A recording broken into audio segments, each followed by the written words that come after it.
Assalamualaikum warahmatullahi wabarakatuh. Bismillahirrahmanirrahim. Innal hamdalillah nahmaduhu wa nasta'inuhu wa nastaghfiruh wa na'udzu billahi min shururi anfusina wa sayyiati a'malina. Man yahdihillahu fala mudilla lahu wa man yudlil fala hadiya lahu. Wa ashhadu an la ilaha illallah wahdahu la syarika lahu wa ashhadu anna Muhammadan abduhu wa rasuluh. Ya ayyuhalladzina amanu taqullaha haqqa tuqatih wa la tamutunna illa wa antum muslimun. Ya ayyuhan nasu taqu rabbakumul ladzi khalaqakum min nafsin wahidah wa khalaqa minha zawjaha wa bassa minhuma rijalan katsiran wa nisaa'a wattaqullaha alladzi tasaaluna bihi wal arham innallaha kana 'alaikum raqiba. Ya ayyuhalladzina amanu taqullaha wa qulu qawlan sadida yuslih lakum a'malakum wa yaghfir lakum dhunubakum wa man yuti'illaha wa rasulahu faqad faza fawzan 'azima amma ba'd. Fa inna asdaqal hadits kitabullah wa ahsanal hadi hadi Muhammadin sallallahu alaihi wa ala alihi wasallam. Wa syarrul umuri muhdatsatuha wa kullu muhdatsatin bid'ah wa kullu bid'atin dhalalah wa kullu dhalalatin finnar. Alhamdulillah, kita bersyukur pada Allah Subhanahu wa taala pada hari ini, hari Rabu pagi 17 Zulqa'dah 1441 Hijriah, kita dimudahkan oleh Allah Subhanahu wa taala untuk duduk bersama mengkaji kembali kitab Rasailu Tahumul Mar'ah Al-Muslimah yang ditulis oleh Fadilatul Syekh Al-Allamah Profesor Dr. Abdul Razzaq bin Abdul Muhsin Al-Badr hafizahullahu ta'ala. Salawat dan salam semoga selalu Allah berikan kepada Nabi kita Muhammad sallallahu alaihi wa ala alihi wasallam, pada keluarga beliau, para sahabat, serta orang-orang yang mengikuti beliau sampai hari kiamat kelak. Dengan nama-nama Allah yang husna dan sifat-sifatnya yang ulia, kita berdoa, Allahumma inna nas'aluka ilman nafi'an wa rizqan tayyiban wa amalan mutaqabbalan. Wahai Allah, sesungguhnya kami mohon kepada Engkau ilmu yang bermanfaat, rezeki yang baik, dan amal yang diterima. Allahumma amin. Ahibati hafizakumullah, kaum muslimin yang saya cintai karena Allah, para pemirsa Roja TV, para pendengar Radio Roja, dan seluruh kaum muslimin yang mengikuti kajian ini dimanapun berada, kita masih membaca kitab Rasailu Tahumul Mar'ah Al-Muslimah, risalah penting untuk muslimah, dan kita masih di dalam risalah yang kedua, yaitu Mau'izatun Nisa, nasihat untuk wanita. Pada bab ini atau pada pertemuan ini kita membaca bab yang terbaru setelah sebelumnya kita sudah menyelesaikan bab fitnatun nisa'i wa dararul ikhtilati. Godaan wanita yang berbahaya dan bahaya bercampur antara laki-laki dan perempuan. Kita baca bab yang baru, yaitu penulis Syekh Al-Allamah Profesor Dr. Abdul Razzaq bin Abdul Muhsin Al-Badr hafizahumullahu ta'ala mengatakan ibratun azimatun min qissati sahabiyatin karimah. Artinya pelajaran yang agung dari kisah sahabat wanita yang mulia Nabi Muhammad sallallahu alaihi wasallam radhiyallahu anha. Jadi di dalam bab ini Fadilatul Syekh Abdul Razzaq hafizahullahu taala akan bercerita tentang seorang sahabat Nabi perempuan radhiyallahu anha wa ardhaha, dan kita ambil pelajaran-pelajaran dari cerita tersebut. Beliau mengatakan, hadhihi ibratun 'azimatun wa faidatun jalilatun thaminatun nufiduha min qissati sahabiyatin fadilah. Ini adalah pelajaran yang besar, yang agung, faedah yang besar, berharga. Kita berikan atau kita ambil dari kisah seorang sahabat wanita Nabi radhiyallahu anha yang mulia. Wahia tahki khabara islamiha, dan dia menceritakan kabar tentang keislamannya. Wa naba'a dukhuliha fi hadzal din, dan berita tentang masuknya dia dalam agama Islam ini. Wa bidayata hayatiha fil Islam, dan permulaan kehidupannya di dalam agama Islam.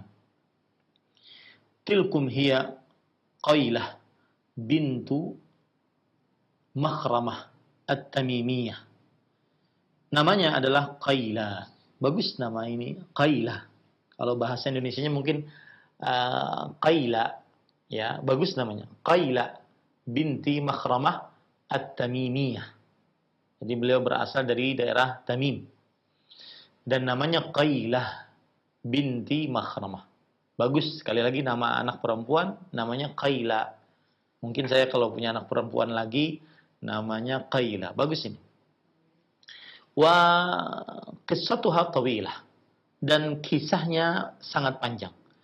Rawaha Tabarani bitamamiha fi kitabihil Mu'jam al-Kabir. Diriwayatkan kisahnya tersebut oleh Imam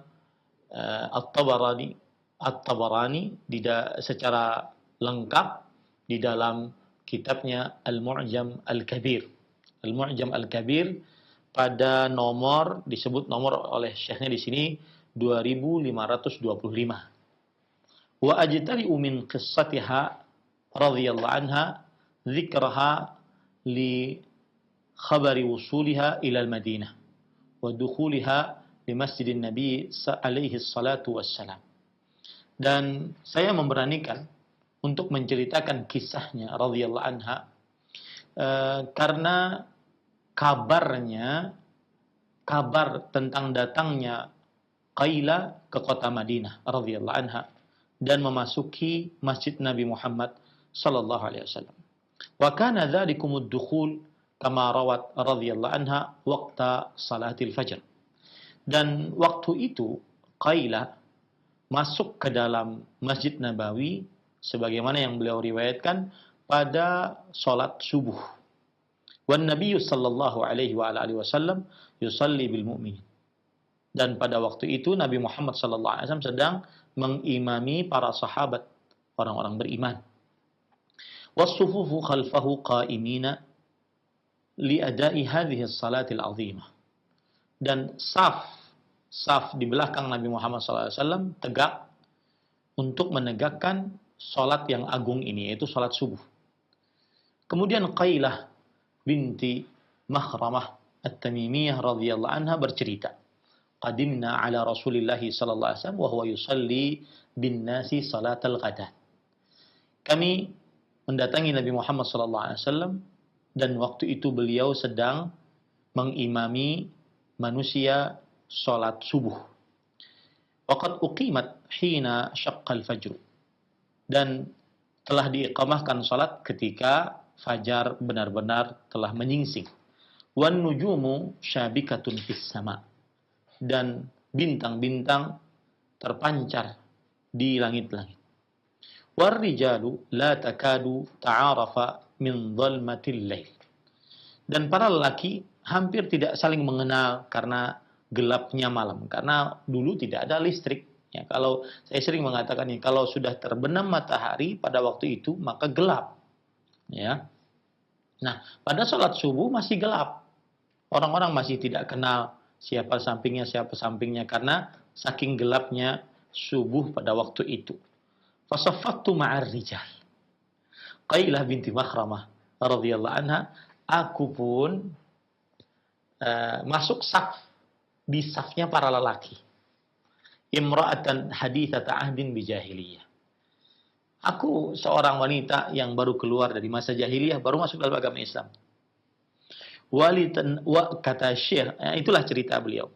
Walinata'ammal imra'atan tasifu ila janabir rijal fi masjid Nabi sallallahu alaihi wasallam. Coba perhatikan kata Syekh. Seorang perempuan tasuffu ila jambir rijal. Masuk saf di samping laki-laki di masjid Nabi Muhammad sallallahu alaihi wasallam. Wa fi salatil fajr, dan di waktu salat subuh. Baik, kita lanjutkan ceritanya. Kata Qailah binti Makhramah At-Tamimiyah radhiyallahu anha, faqala lirrajul alladhi yalini,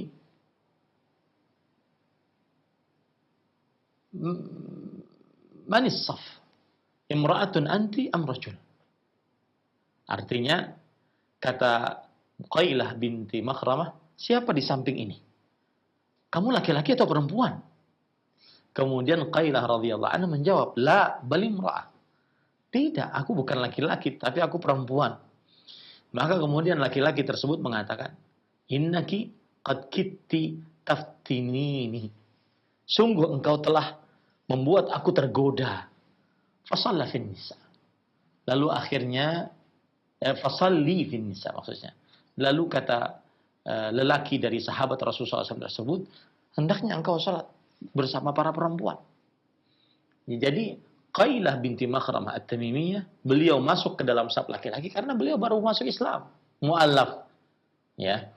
Wa idza saffa minan nisa'i qad hadatha 'inda al-hujurat lam akun ra'aitu hina dakhaltu fakuntu fihinna.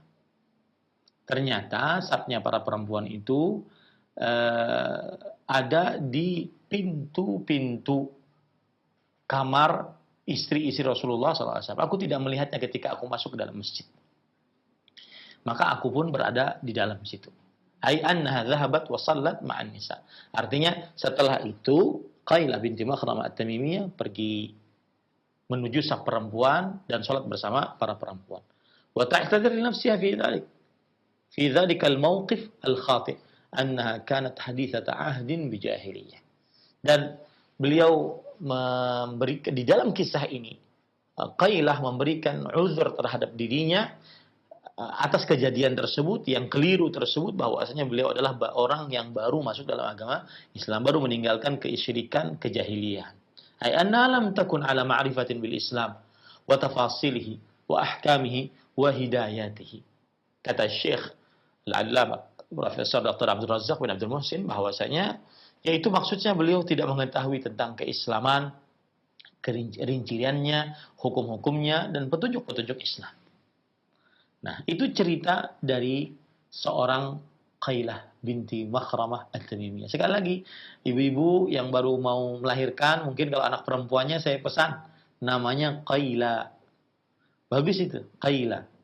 Ya, kalau bahasa Arabnya Qailah. Kalau ditanya siapa itu? Nama sahabat wanita di zaman Rasulullah SAW yang baru masuk dalam agama Islam, dan beliau benar-benar ingin menjaga kesuciannya. Jadi ada semacam history di dalam cerita, di dalam nama Qailah. Dan namanya pun antik, subhanallah. Ta'ammali ayyatuhal ukhtil muslimah. Ta'ammali ayyatuhal ukhtal muslimah. Wahai saudariku muslimah, kata Syekh, perhatikanlah al-makan, tempat yang terjadi kejadian tersebut, Masjidun Nabi sallallahu alaihi wasallam. Tempatnya di Masjid Nabawi. Wa zaman zamanuhu alaihi salatu wassalam. Dan masanya di masa Nabi Muhammad sallallahu alaihi wasallam masih hidup. Wal waqtu wal hal halu fadilah. Dan waktu serta keadaan adalah keadaan yang utama. Waktu adai salatil fajar. Waktu menunaikan salat subuh. Wa ma'a hadza kullihi yaqulu dzalikumus sahabiyul jalil radhiyallahu anhu.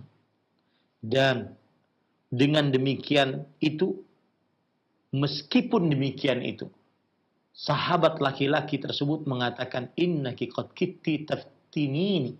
Sesungguhnya engkau telah benar-benar bisa membuat aku tergoda. Padahal itu di Masjid Nabawi, di zaman Nabi, lagi sholat subuh, masih ada pemikiran seperti itu. Apalagi kalau seandainya bukan di masjid, di hotel, berduaan, di tempat gelap, banyak maksiat, tambah. Ya, innaki qad kitti taftinini. Sesungguhnya engkau benar-benar hampir saja telah memberikan godaan kepadaku. Kata sahabat lelaki tersebut. Wa hadzal ma'na alladhi dzakarahu radhiyallahu anhu huwa alladhi bayyanahu an-nabiy sallallahu alaihi wasallam fi hadits Usamah ibn Zaid radhiyallahu anhu qala alaihi salatu wassalam ma taraktu ba'di fitnatan hiya adarra 'ala ar-rijal minan nisa. Dan makna yang disebutkan oleh sahabat laki-laki tersebut, itulah yang dijelaskan oleh Nabi Muhammad SAW dalam hadis Usamah bin Zaid radhiyallahu anhu. Beliau berkata, Rasulullah sallallahu alaihi wasallam bersabda, aku tidak pernah tinggalkan sepeninggalku sebuah godaan paling berbahaya bagi lelaki dari perempuan. Tidak ada sesuatu yang paling berbahaya, godaan paling berbahaya bagi laki-laki dibandingkan perempuan. Lihat, bayangkan, sholat waktunya, tempatnya di Masjid Nabawi. Jadi artinya mustahil orang mengerjakan perbuatan fahsyah di masjid. Masjid Nabawi lagi. Kemudian di zaman Nabi Muhammad sallallahu alaihi wasallam. Kemudian waktu yang keadaan yang agung, yaitu sholat subuh. Tapi tetap saja seseorang harus merasa berat, harus merasa khawatir digoda dengan godaan perempuan. Kemudian Syekh Al-Allamah Profesor Dr. Abdul Razzaq bin Abdul Muhsin juga mengatakan, wa fi hadits Abi Sa'id Al-Khudri radhiyallahu anhu anna Nabiy sallallahu alaihi wasallam qala fattaqud dunya wattaqun nisa fa inna awwala fitnati bani Israil kanat fin nisa.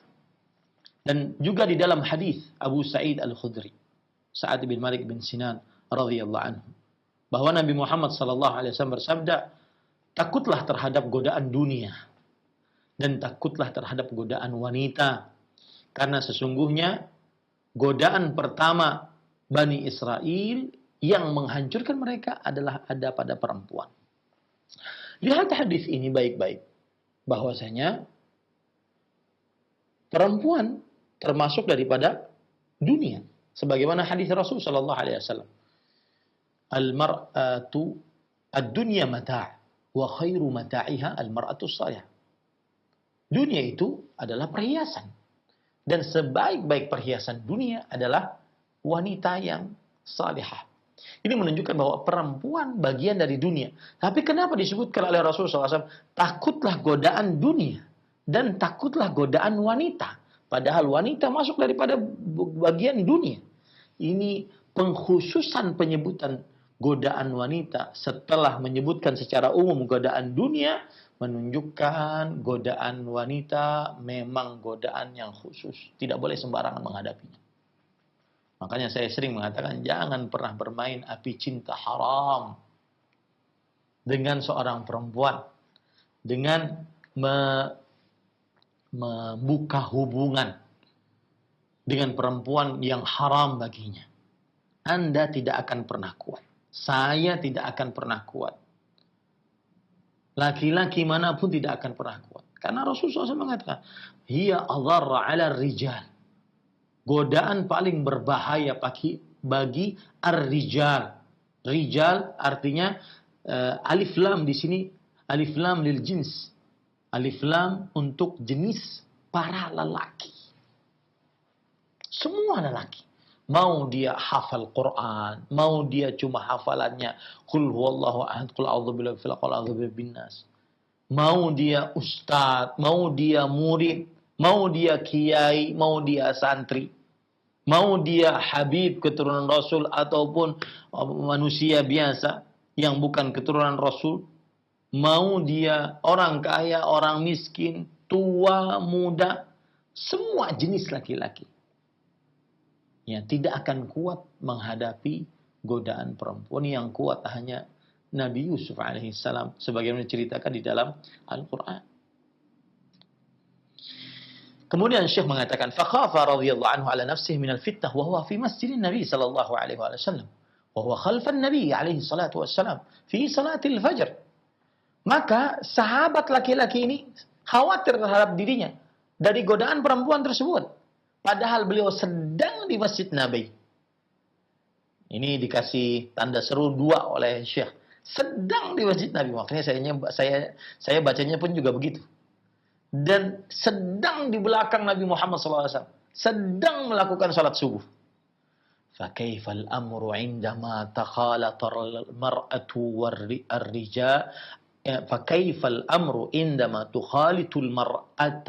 تخالط المرأة الرجال ليس في وقت ظلمة كهذا ولا مكان شريف كهذا وإنما في وقت هو في وضح النهار وفي الأسواق والمنتديات العامة بكل زينتها وتمام حليتها وجمال تعطرها مما هو خطر داهم وبلاء عظيم يدمر ويهلك ويوقع في الفتن العظام التي خاف النبي صلى الله عليه وسلم على أمته منها. Kata Syekh Hafizahullah Ta'ala, sahabat laki-laki ini khawatir terhadap godaan perempuan. Padahal beliau sedang di Masjid Nabawi. Beliau sedang di belakang Nabi Muhammad SAW. Beliau sedang melakukan sholat subuh. Artinya susah untuk seorang bersyahwat pada waktu itu. Ya, tetapi beliau tetap khawatir terhadap godaan syahwat perempuan yang haram. Maka bagaimana keadaannya apabila seorang perempuan bercampur dengan seorang laki-laki? Bukan di dalam waktu yang gelap seperti sholat subuh. Bukan di tempat yang mulia seperti Masjid Nabawi. Tetapi di waktu yang sangat terang di siang hari.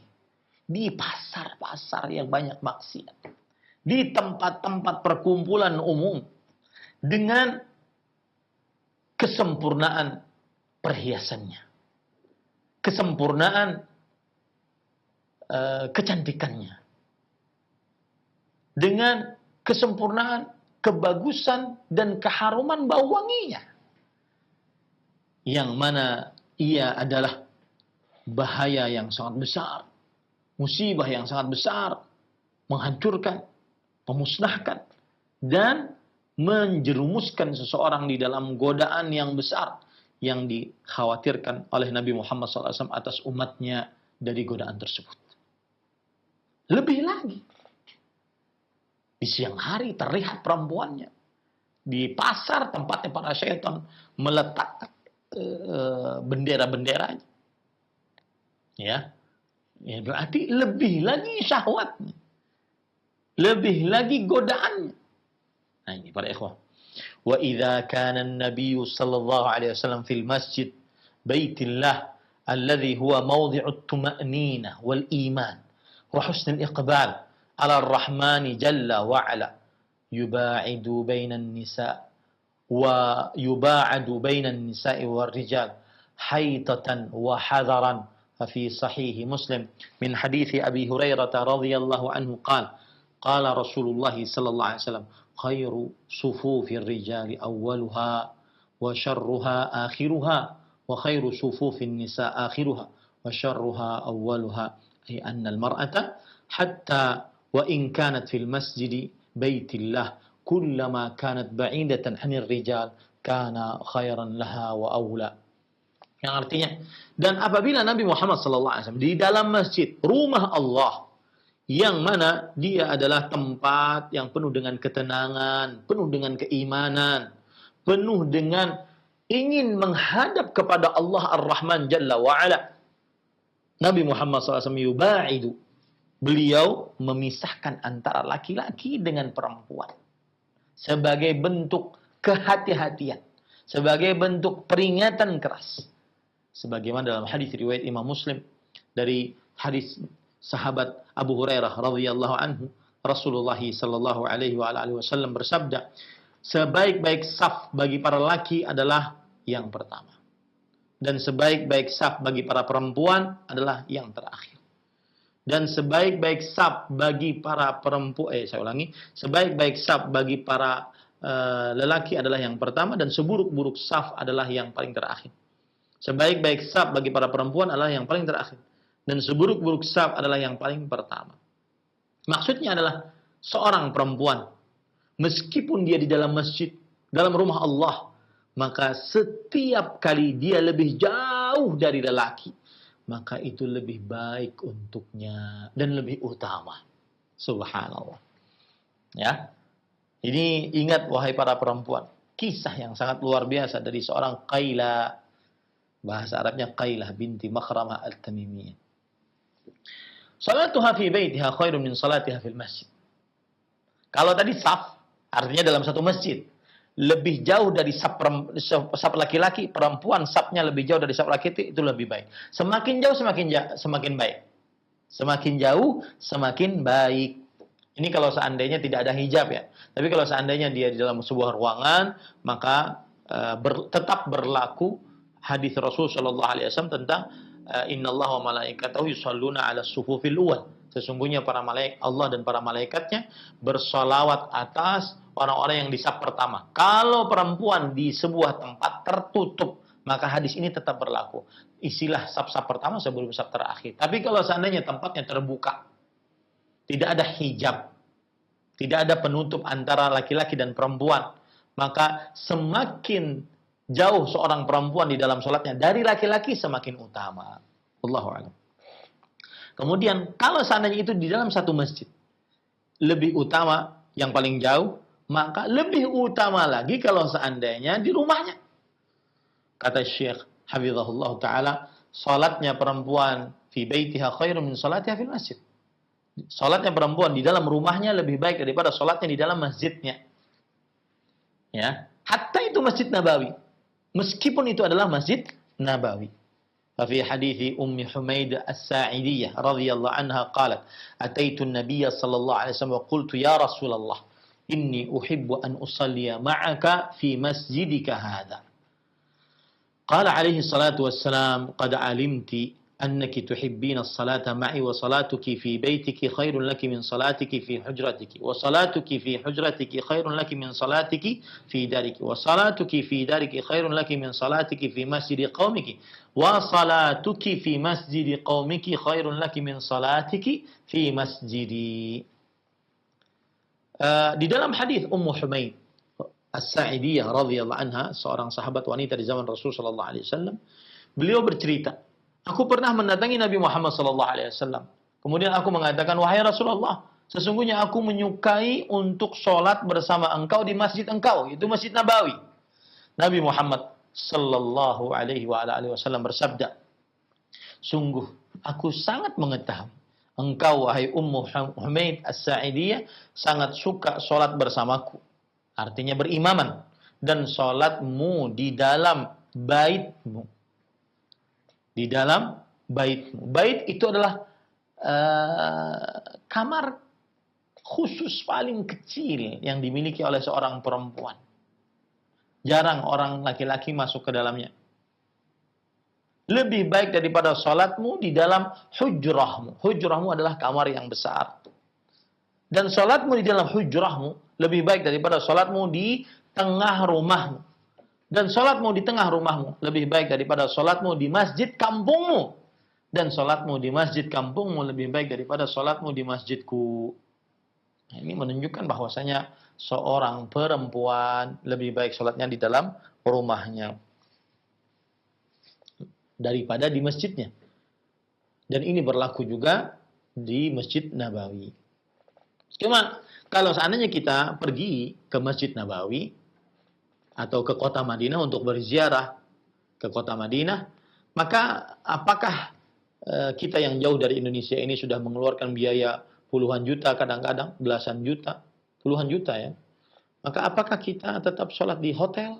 Maka jawabannya asal hukumnya iya, lebih utama sholat di hotel dibandingkan di Masjid Nabawi. Akan tetapi kita menggunakan kesempatan yang mana kita jarang-jarang, bahkan mungkin itu untuk pertama dan terakhir kita ke Masjid Nabawi, maka akhirnya kita memperbanyak ke Masjid Nabawi. Tetapi kalau ditanya lebih utama mana? Lebih utama tetap di kamarnya. Berdasarkan hadis ini. Ya. Taib. Kemudian Syekh Al-Allamah Profesor Dr. Abdul Razak bin Abdul Muhsin mengatakan, "Waja'a fi Sahih Al-Bukhari min hadits Ummi Salamah radhiyallahu anha qalat, kana Rasulullah sallallahu alaihi wasallam idza sallama qama an-nisa'u hina yaqdi taslimahu wa yamkuthu huwa fi maqamihi yasiran qabla an yaqum." Qala Az-Zuhri, "Nara wallahu a'lam anna dhalika kana likay yansarifu an-nisa'u qabla an yudrikahunna ahadun minar rijal."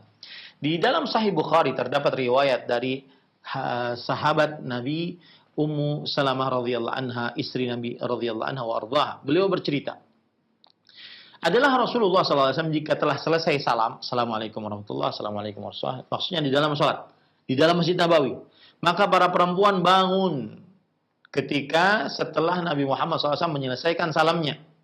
Dan sedangkan Nabi Muhammad SAW diam di tempatnya dalam waktu yang sebentar sebelum akhirnya beliau bangun. Ya, nah, ini menunjukkan bahwa para perempuan setelah Nabi Muhammad SAW salam, langsung kabur, pulang ke rumah. Kalau seandainya mereka berjamaah di masjid, ya, pulang ke rumah.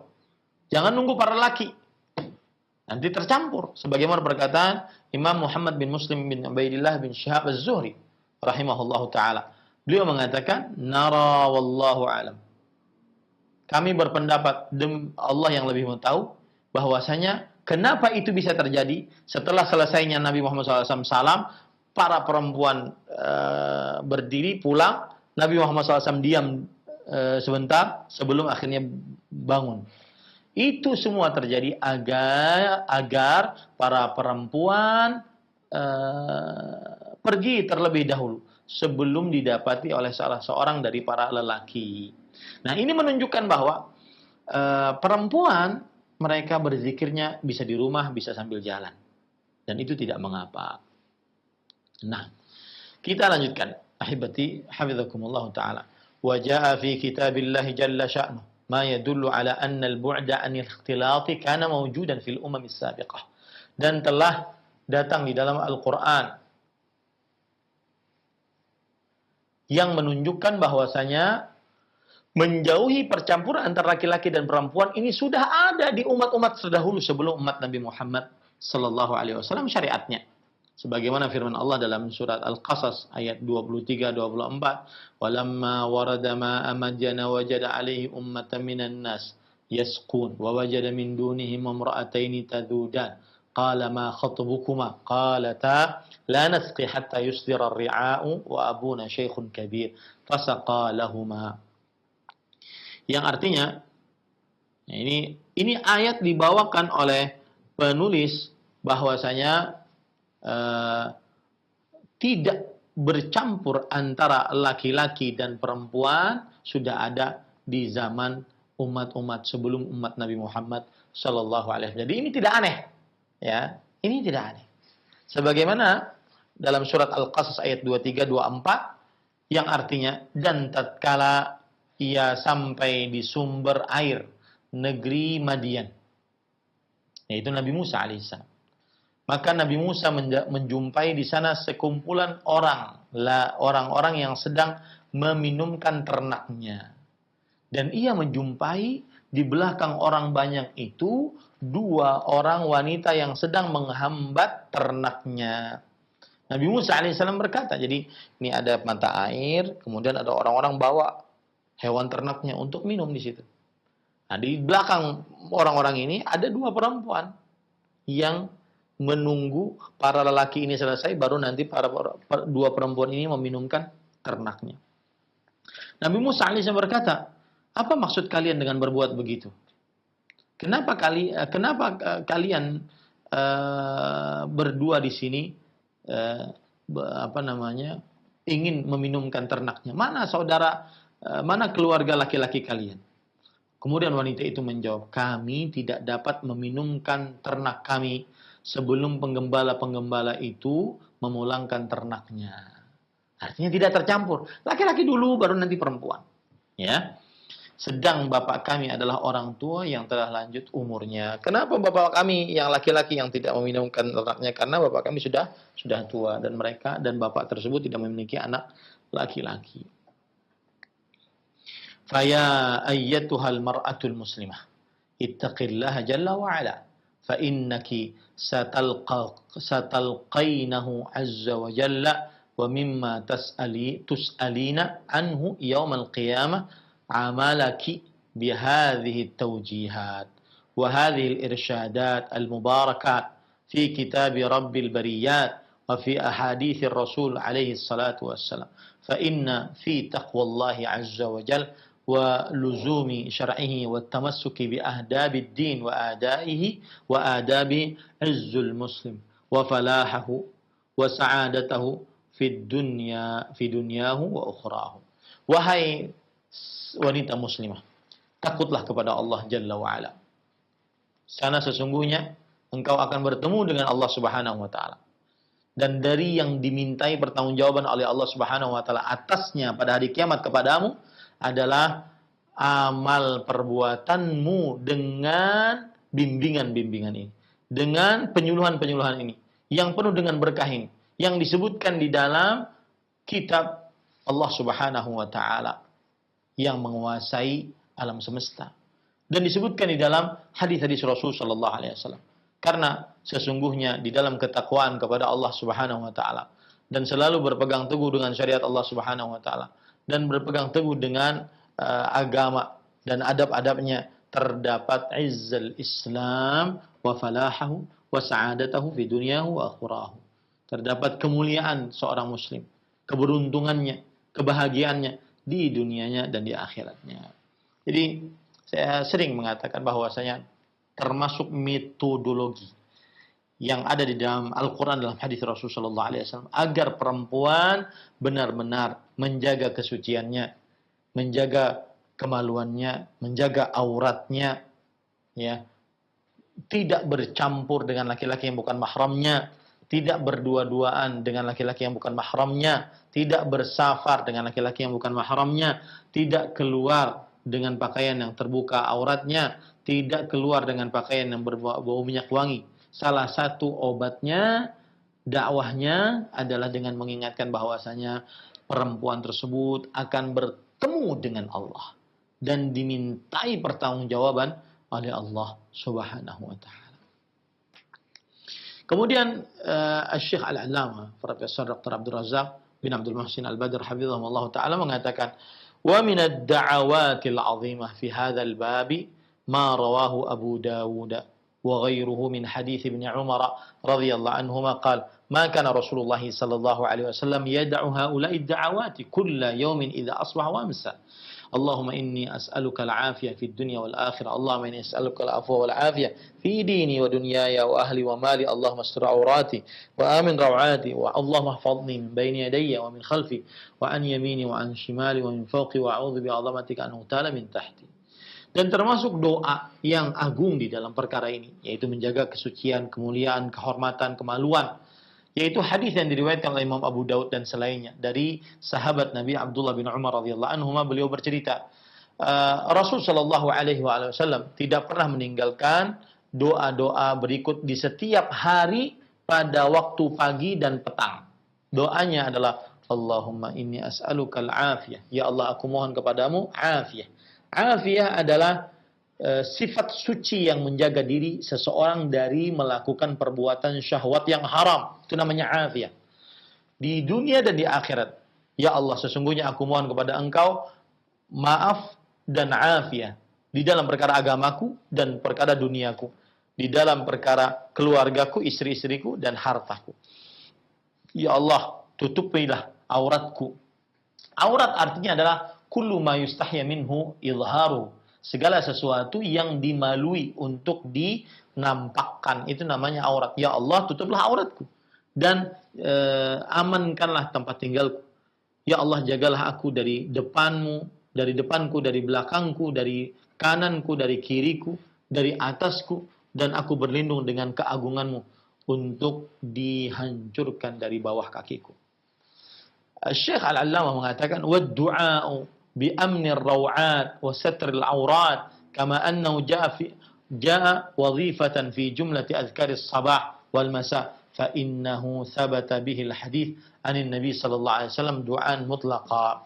Dan doa meminta agar diamankan rawat, ya, tempat tinggal, dan ditutup aurat, sesuatu yang wajib ditutup, sebagaimana yang disebutkan bahwa inilah tugas utama di dalam zikir pagi dan petang. Maka hal itu sudah tetap di dalam hadis Rasul sallallahu alaihi wasallam sebagai doa yang mutlak. Yad'u bihil muslim kulla waqtin wa hin. Seorang muslim boleh berdoa dengannya pada setiap waktu, pada setiap keadaan. Ya. Artinya doa ini boleh saja dibaca bukan hanya ketika zikir pagi, zikir sore. Tapi boleh dibaca pada setiap waktu dan keadaan. Kemudian Syekh mengatakan, "Fa fil mu'jamil kabir lit-Tabarani an Khabbab radhiyallahu anhu qala sami'tu Rasulullah sallallahu alaihi wasallam bersabda, Allahumma astur aurati wa amin rawati wa qadhi anni daini fajadirun bil muslim an ya'taniya bihadha ad-du'a." Kata Imam Syekh Al-Allamah, dan di dalam kitab Al-Mu'jamul Kabir yang ditulis oleh Imam At-Tabarani, bahwa Khabbab bin Al-Arat radhiyallahu anhu bercerita, aku telah mendengar Rasulullah SAW bersabda, "Ya Allah, tutupilah auratku, amankanlah rawatku, yaitu tempat tinggalku, dan lunaskanlah atasku hutangku." Maka jadirun bil muslim, bagus untuk seorang muslim, an ya'taniya bihadzal du'a, untuk memperhatikan doa ini, wa an yusiya abna'ahu wa banatihi bil muhafazati alaih, dan dia mewasiatkan agar anak-anaknya laki-laki, anak-anaknya perempuan untuk selalu menjaga dan membaca doa tersebut. Wat taufiqu biyadillahi wahdah la syarikalah, dan semoga Allah Subhanahu wa taala memberikan taufik yang mana tidak ada taufik kecuali dari tangan Allah Subhanahu wa taala semata. Tidak ada sekutu bagi Allah Subhanahu wa taala. Nah, itulah pelajaran dari kisah Qailah binti Makhramah At-Tamimiyah. Semoga pelajaran tersebut menjadi pelajaran yang sangat berarti bagi kaum muslimin, agar terutama para perempuan muslimah, agar senantiasa selalu menjaga kesuciannya, kemaluannya, kehormatannya, harga dirinya, dan juga menjadi pelajaran bagi laki-laki dari kaum muslimin, agar meskipun dalam keadaan merasa dirinya aman dari syahwat yang diharamkan, maka harus tetap berhati-hati. Ini yang bisa saya sampaikan, dan saya kembalikan, karena kalau saya lanjutkan kepada bab yang selanjutnya terlalu panjang, kita berhenti pada bab ini, dan itu selesai bab kisah tentang sahabat Nabi Qailah binti Makhramah At-Tamimiyah radhiyallahu anha wa ardhaha. Wallahu a'lam. Naam, silahkan akhi saudara Ari hafizahullah taala. Terima kasih atas pelajaran serta bimbingan yang bermanfaat yang telah disampaikan kepada kami di kesempatan Rabu pagi hari ini. Semoga pertemuan kita diberkahi Allah dan dimudahkan untuk mendapatkan tambahan ilmu yang bermanfaat, serta ilmu tersebut bisa kita amalkan dalam kehidupan kita sehari-hari. Selanjutnya kami berikan kesempatan bagi Anda, silahkan kirimkan melalui pesan singkat. Kami mohon maaf karena ada sedikit gangguan pada telepon kami, sehingga Anda yang bertanya silahkan kirimkan saja di layanan pesan singkat.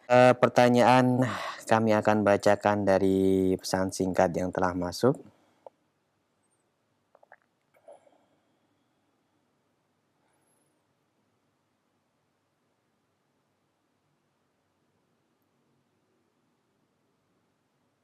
Assalamualaikum warahmatullahi wabarakatuh ya Ustadz. Ustadz, saat ini saya sedang hamil 5 minggu dan selalu merasa cemas atau takut, khawatir keguguran karena sebelumnya saya sudah keguguran. Apakah ada contohnya dari para pendahulu kita berkaitan dengan doa dan amalan yang bisa diperbuat agar kehamilan selalu sehat dan dilindungi oleh Allah Subhanahu wa taala? Terima kasih Ustaz, barakallahu fikum. Silakan. Bismillah, walhamdulillah, wassalatu wassalamu ala Rasulillah wa ala alihi wa sahbihi wa man walah. Sebelumnya saya berdoa dengan nama-nama Allah yang husna dan sifat-sifatnya yang mulia, agar ibu yang mengandung anaknya diberikan oleh Allah Subhanahu wa taala kesehatan, dan juga kepada janin yang ada di dalam kandungannya. Adapun cara menghilangkan rasa was-was, atau lebih tepatnya adalah perasaan buruk sangka terhadap kehamilannya, karena dia sudah mempunyai pengalaman keguguran. Maka jawabannya adalah seorang Muslim harus meyakini bahwa Allah telah menuliskan takdir 50.000 tahun sebelum penciptaan langit dan bumi. Allah Subhanahu wa taala berfirman, kullun fi kitab. Segala sesuatu sudah dituliskan takdirnya 50.000 tahun sebelum penciptaan langit dan bumi. Rasul sallallahu alaihi wasallam bersabda, "Innallaha kataba maqadirul khalaiq qabla an yakhluqa as-samawati wal ard bi 50.000 sanah." Allah telah menuliskan takdir-takdir seluruh makhluk 50.000 tahun sebelum penciptaan langit dan bumi. Jadi seorang perempuan keguguran berkali-kali itu sudah ada takdirnya 50.000 tahun sebelum penciptaan langit dan bumi. Dan ketika kita mengetahui bahwa semua sudah ada takdirnya, maka ini akan membimbing hati kita agar tidak terlalu sedih saat kehilangan dan tidak terlalu gembira saat mendapatkan. Sebagaimana dalam surat Al-Hadid ayat ke-22-23, ma asaba min musibatin wala fil ardi wala fi anfusikum illa fi kitab min qabli an nabra'aha inna dzalika 'ala Allah yasir likay la ta'saw 'ala ma fatakum wa la tafrahu bima atakum wallahu la yuhibbu kulla mukhtalin fakhur. Tiada suatu bencana pun yang menimpa di bumi dan tidak pula pada diri kalian sendiri, melainkan telah tertulis di dalam kitab Lauhul Mahfuz sebelum kami menciptakannya. Sesungguhnya yang demikian itu adalah mudah bagi Allah. Nah, kalau seandainya orang sudah memahami takdir, maka yang terjadi adalah kami jelaskan yang demikian itu supaya kalian jangan terlalu berduka cita terhadap apa yang luput dari kalian. Kalau sebelumnya keguguran, kemudian dia sedih, maka saat ini hamil lagi, maka jangan dia berduka cita atas apa yang luput dari kehamilan sebelumnya. Karena itu sudah takdir Allah Subhanahu wa taala, tidak bisa dirubah-rubah. Ya. Seperti itu fungsinya beriman kepada takdir, dan seperti itu cara mengusir rasa was-was, atau lebih tepatnya adalah su'udzan, berburuk sangka terhadap Allah Subhanahu wa taala. Itu yang pertama, lebih meyakini di dalam hati perkara takdir. Dan khusus untuk harta, untuk anak, Allah mengaitkan anak dengan kekuasaan Allah. Bahwasanya anak itu benar-benar murni pemberian Allah. Karunia Allah, anugerah Allah. Tidak bisa dipaksa-paksakan. Kalau memang belum, maka tidak bisa dipaksa-paksakan. Sebagaimana firman Allah dalam surat Asy-Syura ayat 49-50. Lillahi mulkus samawati wal ard. Yakhluqu ma yasha. Yahabu liman yasha'u inathan wa yahabu liman yasha'u dzukura. Atau yuzawwijuhum dzukran wa inatha wa yaj'alu man yasha'u aqima. Yang artinya hanya kepunyaan Allah lah kerajaan langit dan bumi. Seluruh yang apa ada di dunia ini hanya milik Allah. Allah lah yang Maha Pencipta apa yang Dia kehendaki. Allah memberikan anak perempuan kepada siapa saja yang Dia kehendaki. Dan Allah memberikan anak laki-laki kepada siapa saja yang dikehendaki. Ya.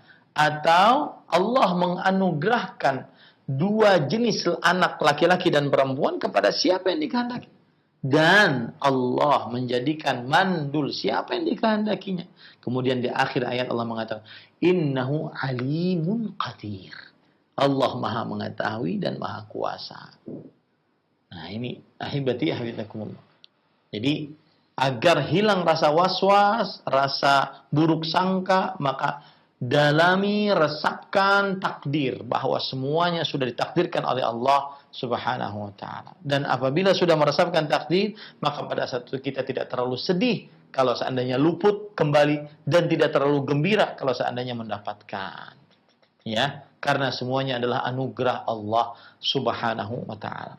Cara yang kedua adalah dengan berdoa. Ya, membaca ruqyah dengan cara mandiri, baca surah Al-Fatihah, Al-Baqarah, 2 ayat terakhir dari surah Al-Baqarah, ayat kursi dari surah Al-Baqarah, kemudian Al-Ikhlas, Al-Falaq, An-Nas, agar menjadi pelindung bagi dirinya, agar dia tidak mendapatkan takdir yang buruk. Ya, agar dia tidak mendapatkan takdir yang buruk, yaitu keguguran lagi. Yang ketiga, berbaik sangka kepada Allah. Sebagaimana Rasulullah sallallahu alaihi wasallam bersabda, Allah Subhanahu wa taala berfirman, "Ana 'inda dhanni 'abdi bi, in dhanna bi khair fa khair, wa in dhanna bi syarran fa syarr, falyadhunna bi ma syaa." Sesungguhnya aku sesuai dengan sangkaan hambaku terhadapku. Jika hambaku menyangkaku baik, maka akan baik. Jika hambaku menyangkaku buruk, maka akan buruk. Maka hendaklah hambaku menyangkaku dengan sekehendaknya. Nah, ini adalah kiat yang ketiga. Ya, kiat yang ketiga, dan cukup itu. Wallahu a'lam. Nah. Ya, Ustaz, barakallahu fikum wa jazakallahu khairan. Terima kasih atas nasihat dan jawaban yang bermanfaat yang telah disampaikan. Berikut kami akan bacakan kembali dari pesan singkat dari hamba Allah. Assalamualaikum Ustaz, bagaimanakah doa yang diajarkan oleh Rasulullah apabila seorang laki-laki mendapati ada godaan wanita di hadapannya? Jazakumullahu khairan. Ustaz, silakan. Bismillah, walhamdulillah, wassalatu wassalamu ala rasulillah wa ala alihi wa sahbihi wa man walah. Adapun doa agar dijauhkan dari godaan perempuan yang berbahaya, maka Rasulullah sallallahu alaihi wasallam pernah mendoakan seorang pemuda yang ingin berzina. Kemudian beliau nasihati bahwasanya tidak boleh berzina karena engkau pun tidak mau istrimu berzina, adikmu berzina, anak perempuanmu berzina, ibumu berzina, tidak mau. Maka jangan juga berzina dengan perempuan lain. Kemudian Rasulullah SAW mendoakan anak tersebut. Allahumma ghfir dzambahu wa tahhir qalbahu wa hassin farjahu. Ya Allah, ampuni dosanya dan bersihkan hatinya dan jaga kemaluannya. Nah, ini menunjukkan bahwasanya doa agar seseorang terhindar dari syahwat yang diharamkan adalah itu. Dan juga Rasulullah Sallallahu Alaihi Wasallam, itu hadis tadi diriwayatkan oleh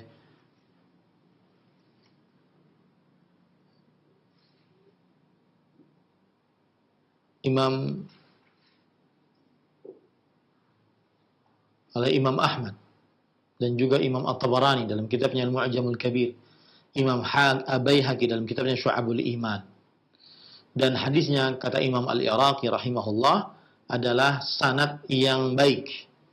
Ya, hadisnya adalah sanad yang baik dan disahihkan oleh Imam Al-Albani rahimahullah. Doanya tadi, Allahumma ghfir dzambahu wa tahhir qalbahu wa hassin farjahu. Ya Allah, ampuni dosanya, bersihkan hatinya, jaga kemaluannya. Kalau untuk diri sendiri, Allahumma ghfir dzambi wa tahhir qalbi wa hassin farji. Seperti itu. Kemudian yang kedua, doa Rasulullah sallallahu alaihi wasallam juga agar dijauhkan dari syahwat yang buruk, yaitu Rasulullah sallallahu alaihi wasallam berdoa, Allahumma inni a'udzubika min munkaratil akhlaq wal a'mal wal ahwa. Ya Allah, aku berlindung dari buruknya akhlak, hawa nafsu, dan juga perbuatan serta penyakit. Ini disebutkan oleh Rasulullah SAW dalam hadis yang diriwayatkan oleh Imam Hakim dalam kitabnya Al-Mustadrak, disahihkan oleh beliau dan disepakati oleh Imam Az-Zahabi, kemudian oleh Imam Ibn Abi Shaybah, kemudian juga oleh Imam At-Tabarani, dan hadisnya disahihkan oleh Imam Al-Albani rahimahullahu taala. Allahumma jannibni munkaratil akhlaq wal ahwa wal a'mal wal adwa. Ini dua, ya. Yang ketiga, agar dijauhkan dari perbuatan fahisyah, yaitu Rasulullah bisa seseorang berdoa, Allahumma inni a'udzubika minal fawahishi ma zahara minha wa ma batan. Ya Allah, aku berlindung dari dosa fahisyah, ya, dari dosa fahisyah yang terlihat ataupun yang nampak. Nah, ini boleh meskipun itu bukan lafaz langsung dari Rasulullah sallallahu alaihi wasallam, akan tetapi seseorang boleh untuk berdoa seperti itu.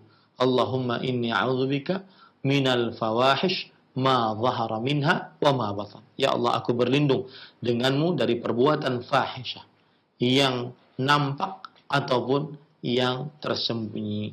Dan boleh juga membaca doa, membaca surat Al-Ikhlas, Al-Falaq, An-Nas, agar dijaga dari keburukan syahwat yang diharamkan. Karena Rasulullah SAW bersabda, "Ma ta'awwadha muta'awwidzun bimithlihinna." Tidak ada orang yang minta perlindungan lebih kuat dibandingkan membaca Al-Ikhlas, Al-Falaq, dan An-Nas. Wallahu a'lam. Na'am. Barakallahu fikum wa jazakallahu khairan. Terima kasih para Ustadz yang telah menyampaikan nasihat dan solusi serta bahasan yang bermanfaat untuk yang bertanya khususnya dan kita semuanya. Berikut kami akan bacakan kembali dari pesan singkat. Assalamualaikum Ustadz. Alhamdulillah saya sudah lama berhijab, tapi belum bisa berpakaian secara syar'i. Jadi masih suka memakai celana panjang walaupun tidak ketat. Saat ini saya ingin berpakaian secara syar'i Ustadz, yaitu memakai gamis. Tapi saat akan bepergian selalu ada pikiran memakai gamis akan merepotkan bila berkendaraan umum. Nah, bagaimana menurut Ustadz tentang hal yang semacam ini yang kadang mengganggu kita untuk totalitas di dalam berhijab syar'i? Silakan Ustadz. Bismillah, walhamdulillah, wassalatu wassalamu ala rasulillah wa ala alihi wa sahbihi wa man wala.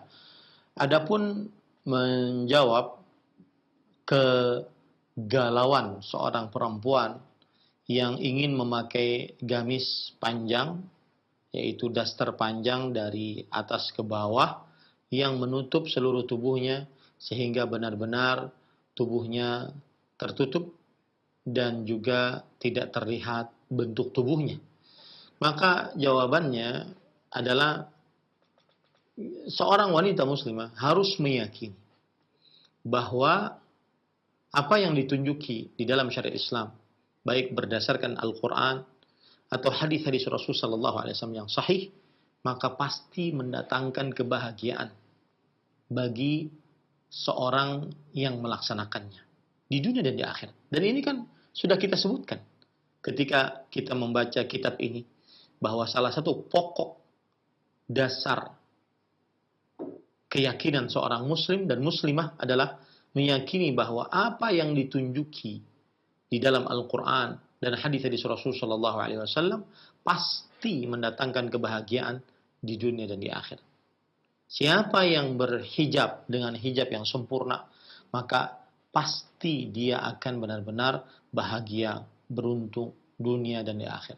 Sebagaimana firman Allah Subhanahu wa taala misalkan di dalam surat An-Nur ayat 30-31, "Qul lil mu'minin, qul lil mu'minat yaghdudna min absarihinna wa yahfazna furujahunna, dzalika azka dzalika athharu liqulub azka qul lil mu'minat yaghdudna min absarihinna wa yahfazna furujahunna dzalika azka. Yang katakanlah untuk wanita-wanita beriman, hendaknya mereka menundukkan pandangan-pandangan mereka dan menjaga kemaluan mereka. Wala yubdina zinatahunna illa ma dhahara minha. Dan janganlah mereka memperlihatkan perhiasan mereka kecuali yang biasa nampak darinya. Sampai akhir ayat, di akhir ayat Allah mengatakan, tubu wa tubu ilallahi jami'an ayyuhal mu'minun. Dan bertobatlah kalian seluruhnya kepada Allah, wahai orang-orang beriman, la'allakum tuflihun, agar kalian beruntung. Surah An-Nur ayat 31. Lihat di sini, dalam surah An-Nur ayat 31 tersebut Allah memberikan syariat. Menjaga pandangan, menundukkan pandangan, menjaga kemaluan, kemudian berhijab. Tidak berdandan, memperlihatkan kecantikan wajah, kemolekan tubuh, perhiasan, dan juga pakaian yang indah. Tidak boleh. Agar apa? La'allakum tuflihun. Maka ini yang harus ditanamkan oleh perempuan yang bertanya tadi, dan seluruh perempuan yang masih ragu-ragu untuk berhijab syar'i, yang benar-benar menutup auratnya. Bahwasanya hijab syar'i tersebut jika diamalkan maka pasti akan mendatangkan keberuntungan. La'allakum tuflihun. Wallahu a'lam. Naam. Ya Ustadz, barakallahu fikum wa jazakallahu khairan. Terima kasih atas jawaban yang bermanfaat yang telah disampaikan. Kami sampaikan kembali bagi pemirsa serta pendengar Radio Roja. Silahkan kirimkan pertanyaan Anda melalui pesan singkat ke Qadrallah Masyafa'al. Untuk telepon belum bisa kami upayakan untuk Anda bisa masuk dikarenakan masih ada gangguan teknis di telepon kami. Berikut kami akan bacakan pesan singkat kembali yang telah masuk. Assalamualaikum warahmatullahi wabarakatuh. Ustadz, saya seorang janda. Bagaimana hukumnya jika saya harus selalu keluar rumah untuk mencari penghasilan guna menghidupi keluarga? Jazakallahu khairan. Mohon diberikan nasihat. Silakan Ustaz. Bismillah walhamdulillah wassalatu wassalamu ala rasulillah wa ala alihi wa sahbihi wa man walah. Maka jawabannya adalah tidak mengapa seorang janda keluar rumah untuk mencari penghasilan untuk bisa hidup dengan berbagai macam syarat. Yang pertama, ketika keluar rumah berhijab syar'i, yaitu menutup seluruh tubuhnya kecuali wajah dan kedua telapak tangan, dan menutup wajah lebih utama. Yang kedua, memakai pakaian yang tebal, tidak tipis. Yang ketiga, memakai pakaian yang lebar, tidak sempit, ketat. Yang keempat, memakai pakaian yang tidak berminyak wangi. Yang kelima, tidak menyerupai pakaian perempuan kafirah, tidak menyerupai pakaian laki-laki. Yang keenam, yang ketujuh, pakaian tersebut bukan perhiasan pada saat dipakai, tidak indah menawan saat dipakai di hadapan laki-laki yang bukan mahram. Yang kedelapan, pakaian tersebut bukan pakaian yang sangat mencolok. Maka silahkan bekerja. Dan syarat yang kedua, yaitu tidak bercampur dengan laki-laki di dalam pekerjaannya. Syarat yang ketiga, mengerjakan pekerjaan yang memang cocok pekerjaannya untuk para perempuan. Maka intinya tidak mengapa. Ya. Tetapi tidak boleh dia bersafar sendirian. Harus dengan mahramnya. Kalau seandainya di luar kota dan dia merasa di dalam kota dan dia merasa aman, maka tidak mengapa dia keluar rumah untuk bekerja. Tetapi saya nasihatkan untuk janda ini dan janda-jandaisme lainnya agar menikahlah. Menikahlah dengan laki-laki yang saleh, baik agama dan akhlaknya, yang bisa menafkahi saudari-saudari. Ya, menikahlah. Karena seorang perempuan tabiatnya, takdirnya di rumah, bukan di luar rumah. Seorang perempuan tabiatnya, takdirnya dinafkahi, bukan menafkahi. Nah, ini wallahu a'lam. Nah. Barakallahu fikum wa jazakallahu khairan. Pertanyaan selanjutnya Assalamualaikum warahmatullahi wabarakatuh, Ustadz. Pak Ustadz, bagaimana jika wanita selalu melaksanakan sholat wajib di masjid pada waktu khususnya sholat subuh, maghrib, dan isya? Mohon diberikan nasihatnya, apakah diperbolehkan atau terlarang? Silakan. Bismillah, alhamdulillah, wassalatu wassalamu ala rasulillah wa ala alihi wa sahbihi wa man walah. Tidak mengapa seorang perempuan sholat di masjid berdasarkan hadis Rasul sallallahu alaihi wasallam dari Abdullah bin Umar radhiyallahu anhuma, la tamna'u ima Allah masajid Allah. Janganlah kalian larang budak-budak perempuan Allah Subhanahu wa taala, yaitu hamba-hamba wanita Allah Subhanahu wa taala, untuk pergi ke masjid-masjid Allah. Ya, untuk pergi ke masjid-masjid Allah. Jadi tidak mengapa seorang perempuan sholat berjamaah di masjid, tetapi dengan syarat yang saya sebutkan tadi, yaitu harus berhijab syar'i, kemudian dia tidak melakukan ikhtilat dan tidak menjadi godaan bagi laki-laki yang bukan mahramnya. Nah, kemudian tetapi rumah mereka lebih baik untuk disolati. Sholat perempuan di rumah lebih baik dibandingkan sholatnya di masjid. Berdasarkan hadis riwayat Imam Ahmad, Rasulullah sallallahu alaihi wasallam bersabda, "Wa buyutuhunna khairul lahunna." Dan rumah-rumah perempuan lebih baik bagi perempuan tersebut. Wallahu a'lam. Nah. Iya, Ustaz. Barakallahu fikum. Terima kasih atas jawabannya. Berikut kembali kami bacakan. Assalamualaikum warahmatullahi wabarakatuh, Ustaz. Saya seorang hamba Allah yang menjadi istri kedua. Saya dan suami ingin memiliki anak, namun terkadang hati saya masih ragu karena kami status pernikahan hanya secara agama. Bagaimana menghilangkan keraguan ini agar saya mantap untuk memiliki anak? Syukran, Ustaz.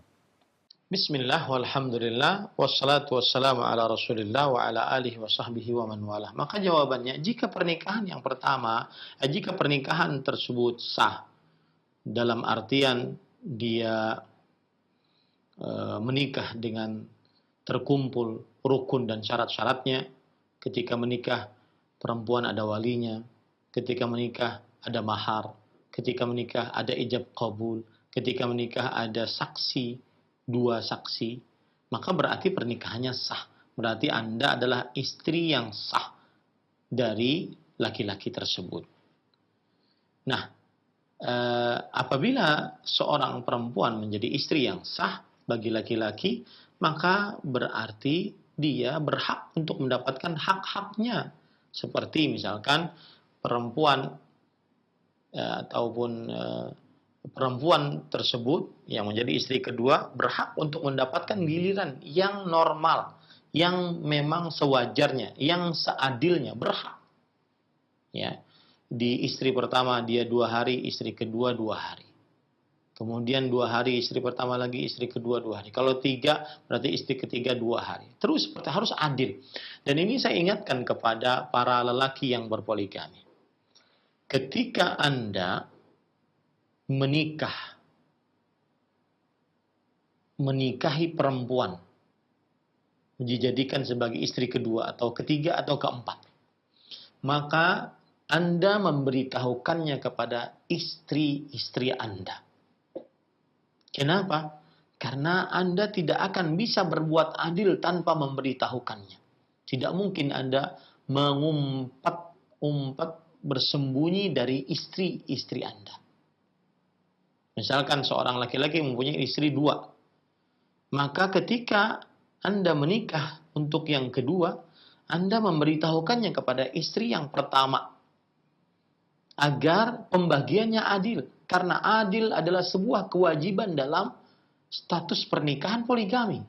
Kalau tidak, Anda melakukan dosa besar. Paham ini baik-baik? Ya. Kecuali kalau seandainya istri yang kedua menggugurkan haknya. Saya tidak mengapa tidak digilir sebagaimana istri pertama. Yang penting saya menjadi istri kamu, ya. Ini pada suatu saat nanti itu akan meledak. Dan bagaimanapun itu tidak adil. Sedangkan Allah Subhanahu wa taala mewajibkan adil saat seorang lelaki berpoligami.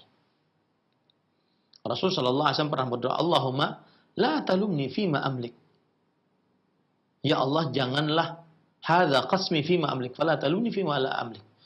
Ya Allah, inilah pembagianku yang aku bisa sanggup adil di dalamnya, yaitu tempat tinggal, pakaian, makanan, minuman, kemudian penggiliran, nafkah, harus adil. Dan jangan engkau cela aku di dalam perkara yang aku tidak bisa adil di dalamnya, yaitu perasaan. Seorang suami yang berpoligami, dia lebih suka kepada istri pertamanya meskipun dia punya 4 istri. Kenapa? Karena istri pertama adalah perjuangan cinta pertamanya. Ini tidak tercela, tetapi yang tercela adalah apabila dia tidak adil. Maka saya nasihatkan kepada perempuan istri kedua tersebut, dia meminta kepada suaminya agar memberitahukan kepada istri pertamanya keberadaan pernikahannya. Setelah diberitahukan, kemudian terjadi kericuhan, kegaduhan, perang dunia kelima, maka itu tanggung jawab bersama. Tanggung jawab bersama. Tanggung jawab suami yang sudah berani mengambil sebuah resiko agar dia bisa merasakan indahnya perempuan lain di dalam pernikahannya, dan itu sah, dan itu adalah syariat Islam, dan tidak boleh dia ceraikan, dia harus sabar menghadapi 2 perempuan tersebut. Tetapi dia beritahukan agar dia adil di dalam pembagiannya. Ingat ya, saya tidak mengatakan wajib memberi, tapi beritahukan. Dan tidak harus izin. Ya, tapi beritahukan, saya sudah menikah. Kemudian sang istri mungkin marah, dia masuk ke dalam kamar mandi, kemudian kunci pintu kamar mandinya, 2 hari 2 malam di situ, nah, itu urusan suami. Silahkan dia berjuang untuk meluluhkan dan mencairkan, mendamaikan keadaan tersebut. Tetapi bagaimanapun dia wajib adil. Maka ketika Anda, wahai istri yang menjadi, wahai perempuan yang menjadi istri kedua, maka mintalah suami Anda untuk memberitahukan kepada istri pertama. Begitu juga nih yang belum menikah. Perhatikan ya, yang sudah dilamar oleh seorang laki-laki yang punya istri. Ingin dijadikan sebagai istri kedua, istri ketiga, istri keempat. Minta kepada suaminya agar memberitahukan kepada istrinya bahwa keberadaan saya adalah istri sahmu. Agar bisa berlaku adil. Karena keadilan itu wajib. Kalau tidak adil, maka dosa sang suami, dan dosa besar. Karena diancam dengan di hari kiamat dia akan jalan miring di atas syarat. Ancaman tertentu menunjukkan kepada dosa besar. Maka saya nasihatkan kepada istri yang kedua tadi, pertama itu agar suaminya memberitahu kepada istri yang pertamanya, dan yang kedua bahwa kalau Anda sudah sah sebagai istri kedua, maka Anda berhak dan dituntut di dalam syariat untuk mempunyai keturunan, karena itulah fungsi menikah. Ya, itulah fungsi menikah. Rasulullah SAW bersabda, "Tazawwadul wadud al-walud." Nikahilah wanita-wanita yang pecinta, romantis, dan banyak melahirkan anak. Jadi anak termasuk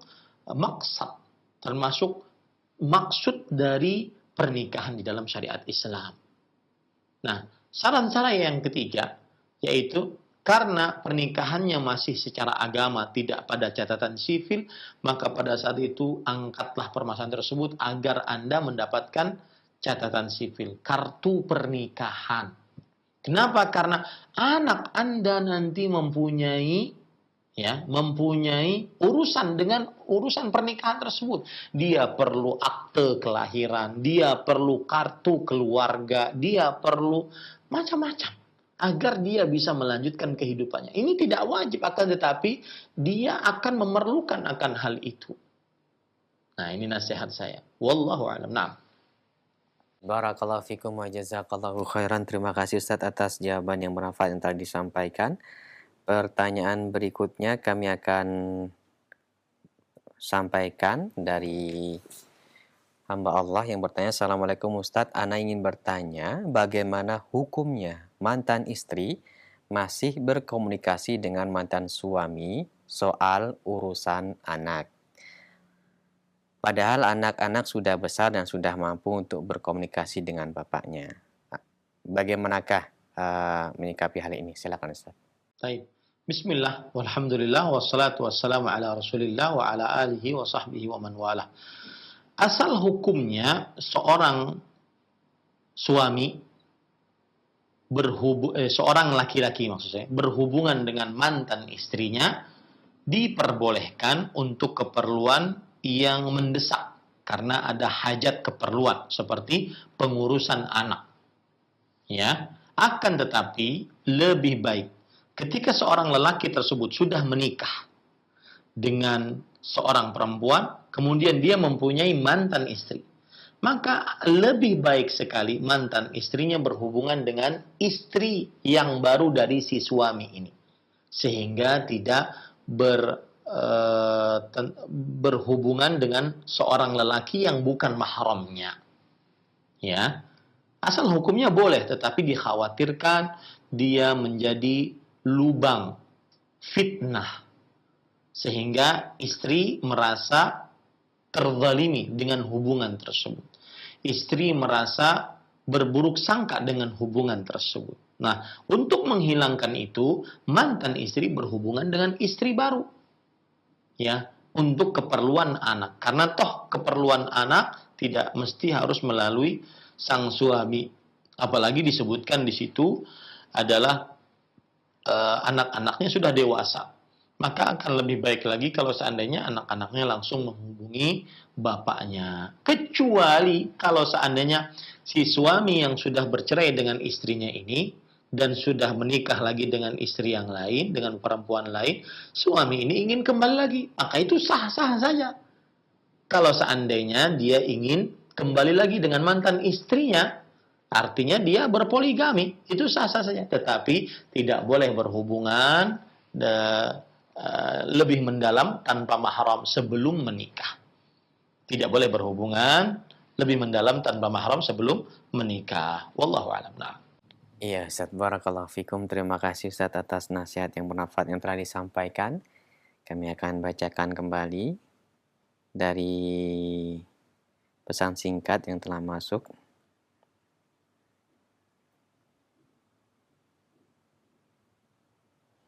Assalamualaikum Ustaz, dari hamba Allah. Saya bertanya, apa saya masih bertanggung jawab sama istri saya yang sudah pisah 5 tahun dan istri saya sudah menikah dengan orang lain? Mohon diberikan nasihat dan jawabannya Ustaz, silakan. Bismillah, alhamdulillah, wassalatu wassalamu ala rasulillah wa ala alihi wa sahbihi wa man wala. Pertanyaan hari ini sangat banyak berkaitan dengan permantanan ya, permantanan. Baik. Jawabannya adalah seorang istri yang dicerai atau seorang perempuan yang dicerai oleh suaminya, maka sang suami wajib menafkahinya saat talak rujuk saja. Kalau seandainya sudah talak bain, baik itu sughra atau kubra, maka tidak wajib untuk menafkahinya. Kecuali dari istri tersebut ada anak, maka dia wajib menafkahi anaknya, bukan menafkahi istrinya. Kalau seandainya ingin menafkahi istrinya juga, atau mantan istrinya tadi, yang sudah menikah tadi, atas kerelaannya, maka dibolehkan saja. Mungkin seandainya mantan istrinya itu miskin, boleh saja, karena kemiskinannya, bukan karena dia statusnya sebagai mantan istri, bukan. Ya, wajib bagi suami menafkahi istrinya yang dia talak saat talak rujuk saja. Talak rujuk itu apa? Ketika seorang suami mengatakan kepada istrinya saat istrinya setelah haid belum disentuhnya, belum digaulinya, kamu saya talak, kamu saya cerai. Itulah talak yang sunnah dan itu talak satu kalau seandainya satu, dan disebut dengan talak rujuk. Artinya batasan talak ini 3 kali haid. Kalau seandainya sudah 3 kali haid dan belum dirujuk oleh si suami, kemudian maka statusnya berubah menjadi talak bain sughra. Boleh sang suami merujuknya setelah statusnya menjadi talak bain sughra dengan cara menikahinya kembali. Harus ada wali, mahar, ijab qabul, saksi. Ya, itu talak bain sughra. Nah, kalau seandainya mentalaknya sudah 3 kali, maka ini namanya talak bain kubra. Sang suami tidak boleh untuk merujuknya sampai si perempuan ini, mantan istri ini menikah dengan laki-laki lain sesuai dengan kehendaknya, merasakan bagaimana indahnya hubungan pernikahan tersebut, ternyata cerai lagi, baru boleh dirujuk kembali. Nah, begitu. Itu saja kewajiban suami terhadap mantan istrinya, yaitu menafkahi saat talak rujuk saja. Karena yang namanya talak rujuk itu sebenarnya sang istri masih di dalam rumah suami, tidak boleh keluar dari rumah suami, masih statusnya sebagai istri, tetapi tidak boleh dia tidak boleh dia dilamar oleh laki-laki lain sebelum selesai masa iddahnya, yaitu 3 kali haid. Kalau seandainya ada 3 kali haid sudah selesai dan suami ini tidak merujuknya, maka datang laki-laki lain, maka silahkan. Kalau seandainya perempuan tersebut ingin menikah dengan laki-laki lain. Demikian. Wallahu a'lam. Terima kasih atas nasihat yang bermanfaat yang telah disampaikan. Kembali kami bacakan dari pesan singkat. Assalamualaikum warahmatullahi wabarakatuh. Saya diceraikan oleh suami sebab saya lapor ke istri pertama bahwa saya adalah istri keduanya. Saya masih dalam masa iddah, Ustadz. Apa saya masih punya hak atas nafkah? Dan sebagai informasi, saya tidak serumah, Pak Ustadz, beda kota maksudnya. Silakan mohon nasihatnya, Ustadz. Bismillah, alhamdulillah, wassalatu wassalamu ala rasulillah. Kalau masih dalam talak rujuk, dalam masa iddah, maka iya, sang suami masih wajib menafkahi istrinya. Kalau sudah talak bain sughra atau talak bain kubra, tidak ada kewajiban suami untuk menafkahinya. Wallahu a'lam. Nah. Barakallahu fikum, jazakallahu khairan. Pertanyaan berikutnya, Assalamualaikum Ustadz. Apakah boleh seorang istri mencari nafkah guna membantu perekonomian suami dan keluarga khususnya? Mohon diberikan nasihat. Silakan Ustadz. Bismillah, walhamdulillah, wassalatu wassalamu ala rasulillah wa ala alihi wa sahbihi wa anwalah. Asal hukumnya seorang perempuan, baik itu statusnya sebagai istri ataupun masih perawan, dia boleh bekerja, mencari penghasilan. Boleh bekerja di dalam rumah atau di luar rumah. Dengan berbagai macam syarat. Syarat yang pertama, ketika dia bekerja di luar rumah, maka dia wajib memakai hijab syar'i. Kemudian dia tidak boleh berikhtilat dengan laki-laki yang bukan mahramnya, atau berkhalwat dengan laki-laki, berdua-duaan dengan laki-laki yang bukan mahramnya, atau dia tidak boleh melakukan pekerjaan yang bukan pekerjaan tabiat perempuan, ya, tetapi bekerjalah pada pekerjaan yang merupakan tabiat perempuan. Nah, dan kemudian syarat yang selanjutnya adalah dia tidak melalaikan tugasnya sebagai seorang istri dan ibu. Karena menunaikan tugas sebagai seorang istri dan ibu di dalam rumah tangga lebih wajib baginya dibandingkan dia mencari nafkah. Karena kewajiban mencari nafkah ada pada suami. Allah Subhanahu wa taala berfirman, "Ar-rijalu qawwamuna 'alan nisa bima faddala Allahu ba'dahum 'ala ba'd wa bima anfaqu min amwalihim." Lelaki pemimpin bagi perempuan disebabkan karena Allah meninggikan derajat lelaki dibanding derajat perempuan, dan disebabkan karena para lelaki memberikan nafkah dari harta-harta mereka kepada para istrinya. Allah Subhanahu itu disebutkan dalam surah An-Nisa. Allah Subhanahu wa taala juga berfirman di dalam surah At-Talaq, wa 'alal mauludi rizquhunna wa kiswatuhunna bil ma'ruf. Dan para ayah wajib untuk memberikan rizki dan pakaian kepada istrinya. Nah, ini menunjukkan wajibnya memberikan nafkah oleh suami kepada istrinya. Sedangkan istri tidak wajib untuk mencari nafkah. Dia berhak untuk mendapatkan nafkah jaminan dari suaminya. Demikian. Wallahu a'lam. Nah. Barakallahu fikum wa jazakallahu khairan, dan selanjutnya kami akan bacakan untuk pertanyaan terakhir. Karena terbatasnya waktu di kesempatan pagi hari ini, kami bacakan dari seorang akhwat yang bertanya, Assalamualaikum Ustadz, bolehkah wanita mengerjakan sholat memakai kaos kaki yang mana gamisnya agak pendek sehingga dia perlu menutupi kakinya dengan kaos kaki? Mohon penjelasannya sekaligus ihtitam Ustadz, fadal. Bismillah walhamdulillah wassalatu wassalamu ala rasulillah wa ala alihi wa sahbihi wa man wala. Pendapat yang lebih kuat, kaki dan telapak kaki adalah aurat bagi perempuan, baik di dalam sholat atau di luar sholat.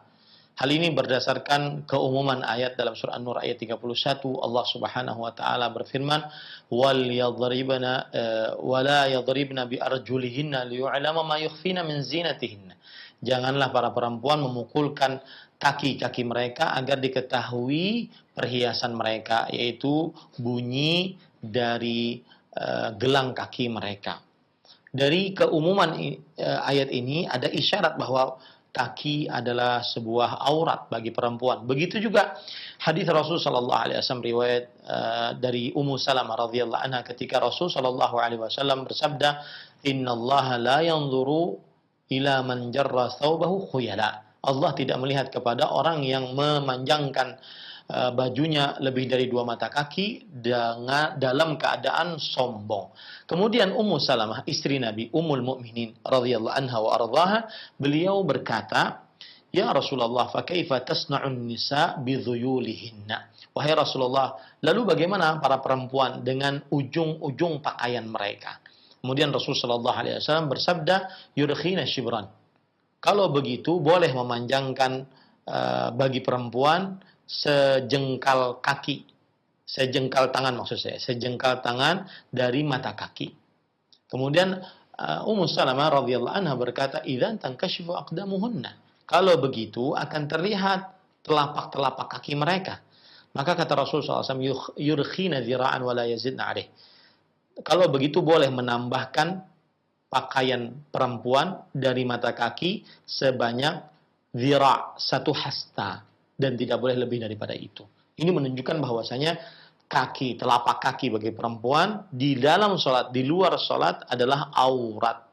Maka ini yang harus diingat. Baik. Kalau begitu, seorang perempuan di dalam sholat atau di luar sholat tidak boleh memperlihatkan telapak kakinya ataupun kakinya. Ya.